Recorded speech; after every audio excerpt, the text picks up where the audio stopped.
قال عبد الإله ابن كيران الأمين العام لحزب العدالة والتنمية والرئيس الأسبق للحكومة أن الجزائر عليها أن تستشعر خطورة السياق العالمي، داعيا حكامها إلى أخذ العبرة من الحرب الروسية الأوكرانية.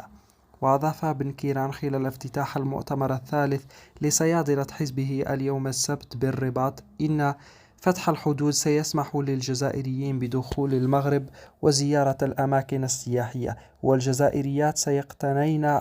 القفطان المغربي، وهو ما يضرب له الحساب حكام الجزائر ويمنعون الشعب الجزائري من ذلك. ورادف ابن كيران قائلا: ضغوطات مورست على منطقة منظمة التعاون الإسلامي لتتخلى عن اسمها الأول الذي كان هو منظمة الوحدة الإسلامية، داعيا إلى تحقيق الوحدة بين الدول العربية والإسلامية على غرار ما حققه الاتحاد الأوروبي، سيما تحقيق الوحدة بين دول المغرب العربي ومصر ودول جنوب الصحراء.